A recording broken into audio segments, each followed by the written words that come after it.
ఈరోజు baby food చేస్తున్నానండి. Out side Cerelac నేనేం వాడను, హోమ్ మేడ్ ఉగ్గు తయారు చేస్తాను. చూడండి నేను ఏమేమి యూజ్ చేస్తున్నట్టు. మనకి రైస్ బౌల్ వస్తుంది కదా, రైస్ బౌల్ కప్పు రైస్ తీసుకోవాలి. మిగతావన్నీ హాఫ్ కప్పు పెసరపప్పు, హాఫ్ కప్పు పచ్చ కందిపప్పు, ఎర్ర కందిపప్పు, 2 వాల్నట్స్, 6 బాదం, మినపగుండ్లు అన్ని హాఫ్ కప్ అండి. మిగతావన్నీ రైస్ ఒక్కటే full cup. Baby food out side food use చేయనండి, హోమ్ మేడ్ ఫుడ్ అయితేనే బెటర్ బేబీస్కి. ఇవన్నీ వాష్ చేయాలి.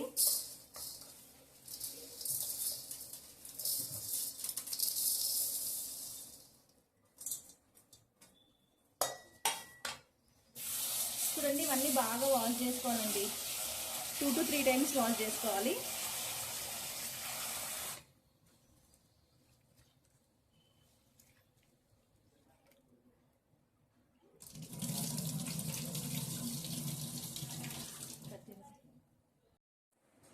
మంచిగా వాష్ చేసుకున్న తర్వాత కాటన్ శారీ పైన మంచిగా డ్రై చేసుకోవాలండి.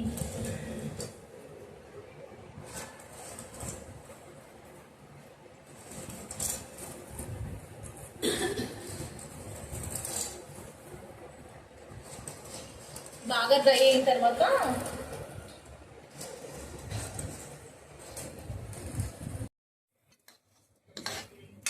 ఇలాగా మార్నింగ్ అంతా డ్రై పెట్టేసి మంచి అరోమా వచ్చేదాకా బాగా వేయించాలండి. వేయించేటప్పుడు 1 స్పూన్ జీరా,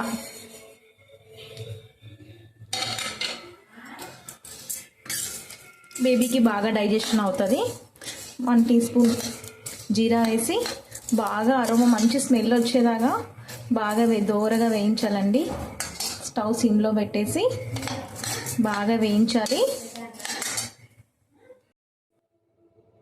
బాగా చల్లారిన తర్వాత ఇలా బ్లెండర్లోకి తీసుకున్నానండి.